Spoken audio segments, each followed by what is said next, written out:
Hello, I'm Betty Swann, and welcome to our show, Wisdom in the Night, where you get help for those tough decisions in your life. Tonight I have a great guest. She is the New York television station manager for a major Christian network. Hello, Chris Luppo.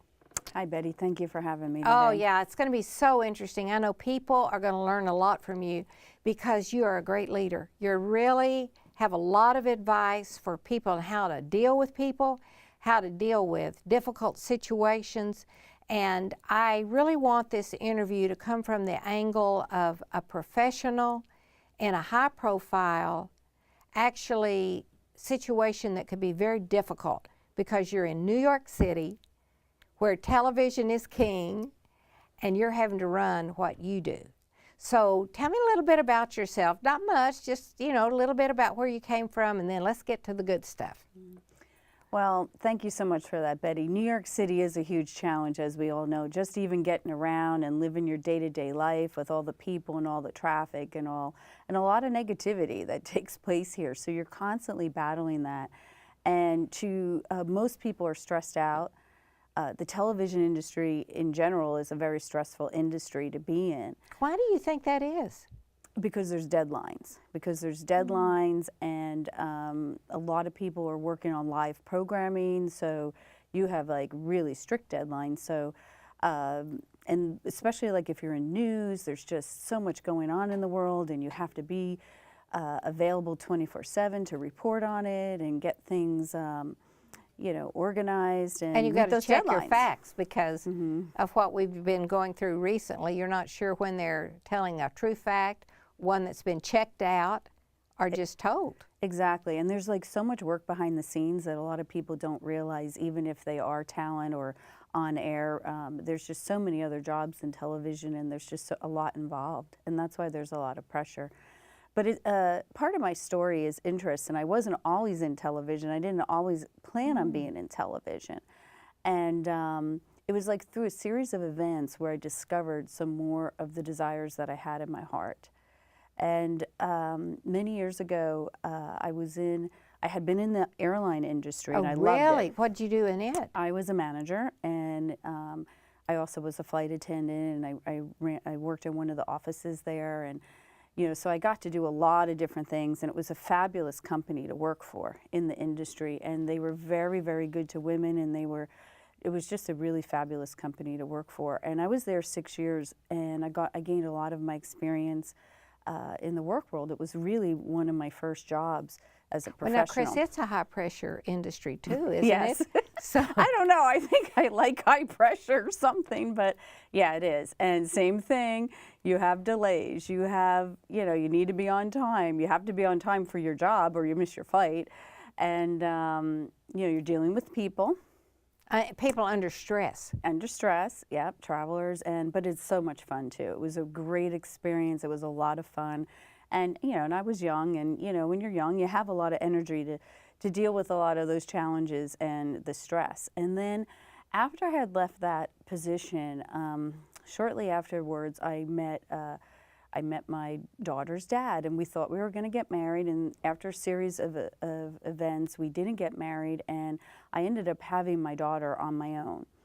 And that was when I really went into a very difficult time in my life, and I was very, very depressed. I felt like I didn't really want to re-enter the airline industry at that point because there's so much travel involved, and how would I be leaving my daughter alone or, with sitters for, a few days at a time. You couldn't really do that, Couldn't could you? do that. How old was she at that time? Well, she was only like 6 months to a year old when I was like rethinking, what am I going to do now with my life? Since I really, honestly, I never thought I'd be in that position. I always thought I'd be married and have children and, and have my husband there helping, with the family. But like a lot of people today, they find themselves in a single parent household, whether you're male or female. It's very, and sometimes not by your own choice. Right. And, so I did go into a depression. And it actually was one of the darkest times in my life, even though I had this beautiful, gorgeous baby girl, and she was so happy all the time and such a great girl. and I was really thankful for her. I found myself in like this deep depression and feeling of hopelessness. And it was during that time that I had moved down. I grew up in New Jersey, and I had moved down to the Jersey Shore. So I saw Christian television for the first time, and I was like, what is this? And I said, I want to do that someday. And I was really fascinated actually by the stories of all the people, of all their testimonies. And I'm like, where do all these people come from? And I really had that attitude, like, we're from New York and, the New York metropolitan area, and we're #1 and we're the best at everything. I'm thinking, why don't we have a station here in New York? And so that was, just where when I look back, I see how the seed was planted in my heart at that time. And you weren't thinking, I'd like to be on TV. You were thinking, I'd like to be involved in producing. No, both. Oh, really? I wanted to host too. Oh, you did? Oh, Yeah. okay. So I ended up from there. Now, I have to let honestly, my life was a disaster. I ended up like I was waitressing and just doing crazy things. Just to bring in income? Just to or bring what? in some money. And I really just didn't know what I wanted to do with my life and how I was going to really find contentment and success again with, balancing the single parenthood experience that I was going through. And after a few years of this, I decided to go back to school. And I moved to Oklahoma and I went to college out there. And the whole time I was there, I kept saying, I'm going to work for Christian TV. Now, I was in a Bible training school. They didn't even have a television program, but that's what was really on my heart and kept coming out. And after I actually had to work like 3 jobs, while I was out there and go to school. So I really encourage people to take steps and take risks. I mean, I moved all the way halfway across the country with a 4-year-old by myself. Now let's stop right there, because there's somebody watching now that is saying, did she say take risks when so much is riding on it? What do you mean take a risk? What did you have to think? How did you have to talk to yourself about move to Oklahoma and go to school? Mm-hmm. How did you come about that? I had always wanted to go back to school and get a degree. Even prior to the airline industry, I was one of the fortunate people who had been hired by that company without a full degree. And I just felt like, well, what do I have to lose? I have to do something. What I was doing currently was going nowhere. Mm-hmm. So I knew that if I took some sort of step, maybe the outcome could be better. I wasn't even sure if the outcome would be better. I was just hoping it would be better. But you left the big city. Right. Well, at that point, I was at the Jersey Shore, so I wasn't in the city. But I left the beach, which I loved. And so I moved out there, and I went to the school, and I started really learning a lot of great things that really helped me. And one thing about Bible school, and this really, anybody can go with this with reading the Bible, it's not so much about what we read, it's what are we going to allow ourselves to walk out, and what are these words that we read in the Bible? Are we really going to implement them in our lives and allow it to change us? Do you have any Bible verses that mean a lot to you that way? Well, one of my favorite verses that I even discovered when I was in the midst of all my problems was Psalm 37:4. Delight yourself in the Lord, and He will give you the desires of your heart. And here I was heartbroken. I really, really had been in love, and I really couldn't even imagine really dating anybody else. I didn't really see that, but I still stuck to that verse, that He would give me the desires of my heart. And when I look back, I realize at the darkest time in my life, He put that desire for me to work for television. At the time, I didn't, you don't always see it. So when I was out in Oklahoma, after I had graduated, I really had no direction. I didn't feel like I should come back to New Jersey because I didn't have an actual career or job to move back to. And so I stayed, and literally like 9 months after I graduated, I got a job working for a TV station. There you go, see? And would you have ever guessed that you had to move to Oklahoma to get in your real career? Exactly. You'd never guess that. You would think if you were going to do that, you'd move to New York City. Right. But you're saying start at a smaller venue? Is that what you're saying? Well, I mean, start where you're at. you know, and a lot of people in the industry, if they want to be like a reporter, they do start in markets that are smaller. I just happen to be living there. So you could, you know, if you're living anywhere in the United States that has a TV station, you could try to get into that door. And the other thing was with that station, the position I applied for was a sales secretary. Had it been like a producer or, you know, a TV host, I may have felt intimidated by it. But I thought, well, I have administration skills. I can take this position. So when I went in there, what the amazing thing was, and even on the way to the interview, my car broke down. So sometimes you're going to face these obstacles, but you just have to and I thought, oh, I have to cancel this interview. They'll never going to, you know, that's not going to look good. They're not going to, you know, reschedule. And they did reschedule. But when I was interviewing with the manager at the time, everything he said were things that God had already spoken to my heart. I didn't even know existed. And I was very excited about it. Then after I started that job, about 3 months later, this situation that I was working under was very dysfunctional. And I just prayed to God. I said, listen, if this is what it's like working here, I'm out of here. It's like I was really pretty much done. I was like, I think this is just nuts. And that was right when my manager came to me and said, hey, you know, we need a host for this TV show. So I thought, okay, well, I'll get to host. Maybe I'll stick around a little longer. And I ended up hosting television. That was how I started in hosting. I hosted for being on camera, right? Yeah, I've hosted for, you know, close to 17 years as a host. Wow. And producing. I produced the program too. And so that kind of kept me there because it was kind of fun. But one of the other verses I have too, because now I was in Oklahoma, and that was the 43rd market, and I was doing local programming. You mean 34 in ranking? I mean, 43rd in ranking of the United States. And this author came in. He wrote the book, The Prayer of Jabez, and it had been on a best-selling book on the New York Times bestsellers. Actually, he didn't come in. I just had heard about the book, so I started reading it. And the Prayer of Jabez says, Lord, I pray that you would bless me and expand my territory and keep me from evil. And I just started praying that every day, just that small little verse.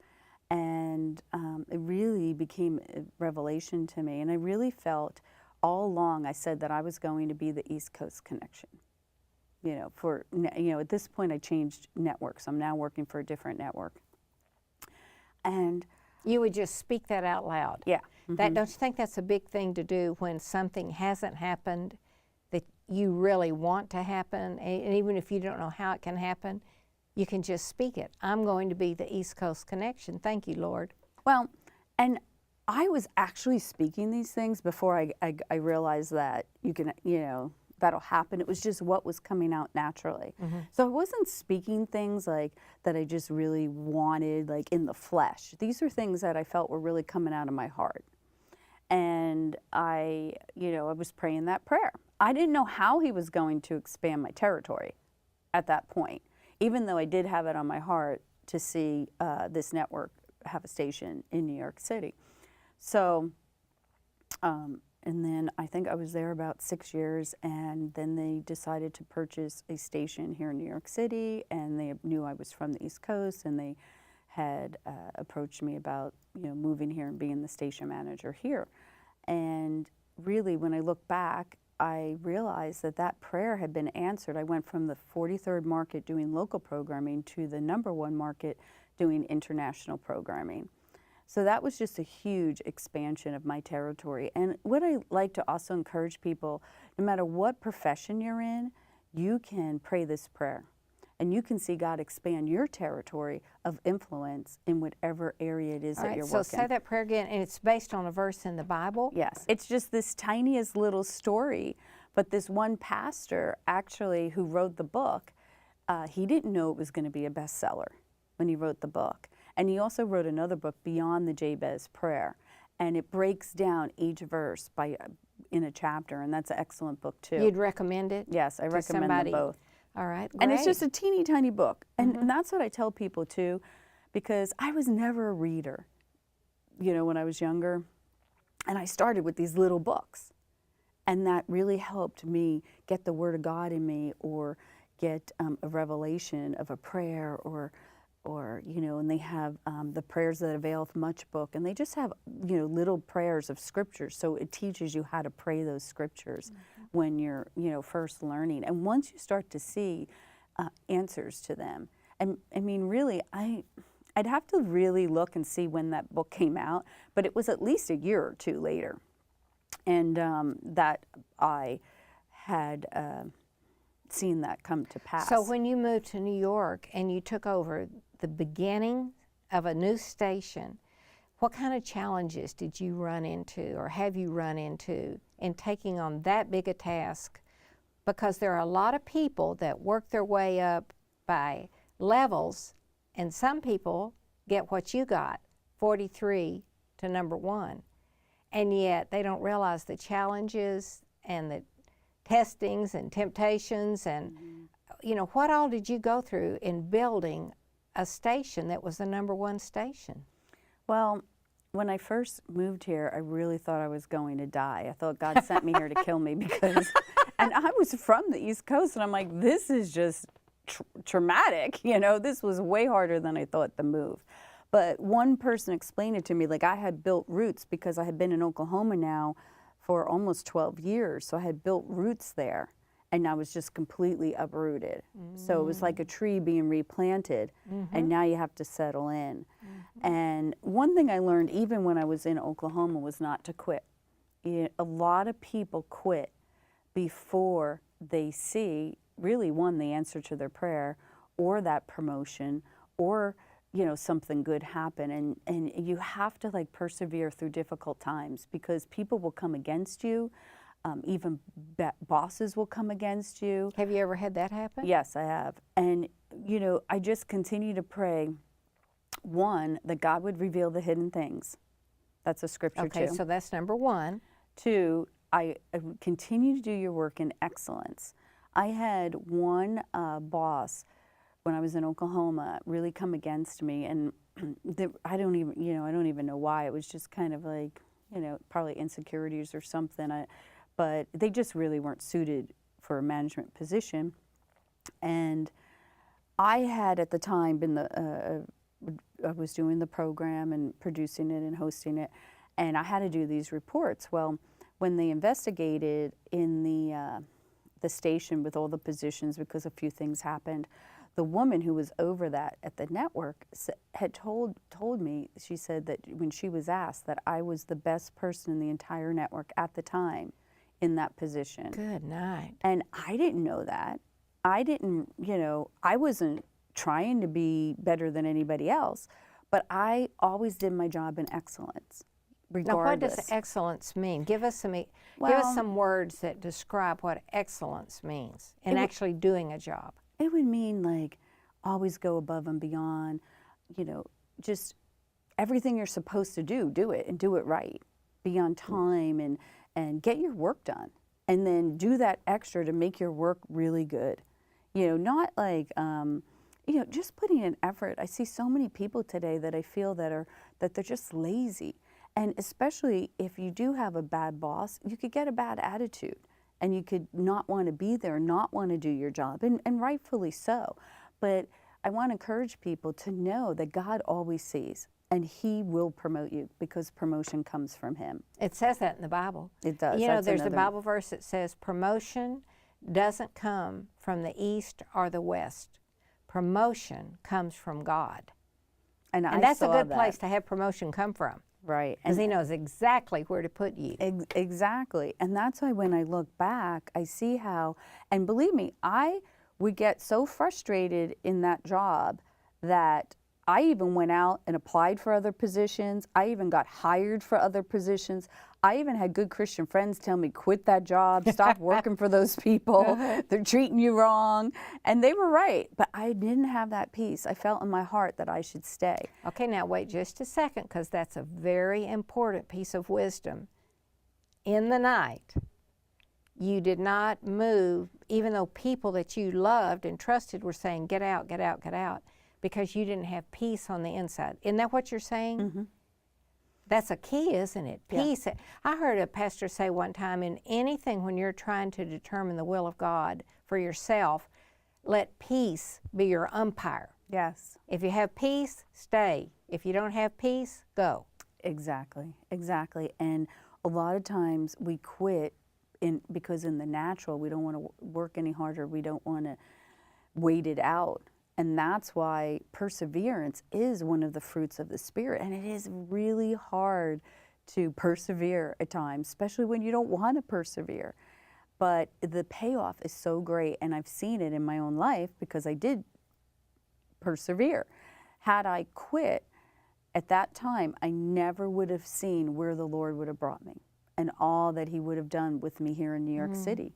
You know, not to say that I could have quit and maybe, you know, some other route, some other roundabout way got here, because sometimes that does happen. But I really feel that a lot of people quit and give up on their dreams and give up on their purpose. I really feel that I found my purpose. Like, I knew I was called to this. And when, you know, I see so many people that don't fulfill their highest destiny. I know, and I think it's Jeremiah 29:11. It says, I know the plans I have for you. They're plans to give you a hope and a future, right? Yeah, and that was one of the verses that I really meditated on a lot in the beginning, right? Especially because I didn't have hope. I felt hopeless as a single mom. Yeah. And honestly, I didn't even meet my husband till many years later. And I really thought, oh, I had that plan. I was like, oh, I'll be married again by the time she's 5, and I'll have a child, and and she's amazing, and I love her, and and now I have a fabulous son-in-law and hopefully grandchildren soon. But I only had the one daughter, and but it was enough. God really blessed me with my life, and just like showing me all, the plan that He had over the years, and how He did direct my steps. He ordered and directed my steps. I need to ask you something. How did you get the kind of walk with God that you're talking about? Did you always have it, or did it come maybe even through all the mess you went through about the time you were getting your daughter? I mean, I don't know. How did you get what you have now? I accepted the Lord when I had a neighborhood Bible study, a Good News Club for children, and I used to go to my next door neighbors, and then, but I was so young, but I think I always had that heart there. And then at high school, I had a friend brought me to a college Christian group, and and I recommitted my life then, and I realized how the Lord had His hand on me. And then, and then during the airline industry, I did, I was a little off track at that time too. That happens to a lot of people. A little too much fun sometimes, but I still, I had that commitment, and I did love the Lord.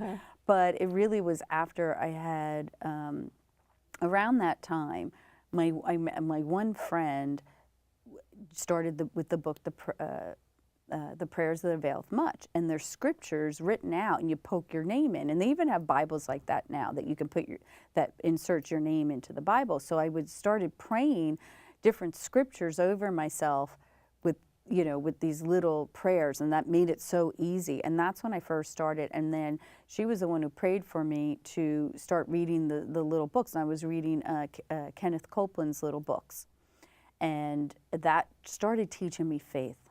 Yeah, really faith. Kenneth Copeland changed my is life. the perfect person to learn how to walk in faith, because he had a major impact on my life. Yeah. It's amazing how somebody who's never heard of you will never know you, and because they have done what they've done, it changes your life forever. It's a beautiful thing, isn't it? Yeah. And then and I also went to Brother Hagin, Kenneth Hagin's school, and all his books and even his courses are available online for people to take today. And on so YouTube. It was really like those were the initial steps, and then really getting committed and staying in church, and staying in fellowship, and a lot of prayer meetings, a lot of praying. Like, there were a lot of lonely days too. And especially when you get into management or you get promotions, you can't be friends with everybody anymore. And so that strengthens your relationship with the Lord, because you're always going to Him for wisdom and advice and help. And you know, I have this habit of opening the Bible and pointing and just, you know, and there's so many times when he's spoken to me and given me just the right verse at just the right time. You know why I think that works? People will tell you not to do it. A lot of people will. I've done it a lot. Why? Because I believe the Holy Spirit directs me. Yeah. I believe it. I've just had it happen too many times that I opened my Bible, looked down, and there was the sentence. That was the exact sentence I needed to hear. And I knew it was God talking to me. I could feel it. Have you experienced that? Yeah, and well, another verse that I'm thinking of is the verse in Jeremiah 9:10. Not the 11 is the famous verse, for I know the plans I have for you. It's always highlighted in every book. But the verse before said, I will bring you home again. And I had taken a few mission trips on my vacations. I was like, I don't want to do that anymore. It's like, God, I'm going home. I'm going to the Jersey Shore. I'm having a real vacation at the beach. And I was sitting on my friend's deck, and I just opened the Bible to that verse. And you never really look at that verse because you're always focused on the verse 11. And it just was so profound that he was saying he'd take me back home again. I had no idea that this was about to happen. And then there was a double rainbow in the sky after I had read that. I just thought that was God talking really to you. amazing. Yeah. Well, I heard somebody say one time, when you have your favorite verse in the Bible, always understand the verse in front of it and the verse after it are God's favorites too, because he wouldn't have put them in there. That's a good point. I have another story too. One time, I had moved, I think 11 times, but when I was in Oklahoma. Well, since my daughter had been born, I think I moved like 7 times. It was like crazy, and like all my friends had a movie every time. And every time we moved, there was a good reason for it, but it was like a lot. And I had gone to this one church to see Jesse Duplantis speak because he's really funny, and I just wanted to be cheered up because I was looking for direction. This was after I had graduated. And I picked up the church flyer, and in the flyer, the missionaries had been moved, and they said, and it was the verse that I will build you a house, and you will be moved no more. Wow. Well, you know, folks, you're watching that, and that is real life Christianity. Chris has shown you what it's really like to walk with God and do great things, but behind the scenes have a lot of trouble that you have to conquer. You have to work with excellence. You have to persevere. So I hope you're encouraged by this. I want to thank you so much for tuning in tonight. It wasn't an accident that you turned on this TV tonight. I hope you received some wisdom and that you have a great rest of the night, whether you're going to sleep or you're going to work. I'll see you next time. Bye.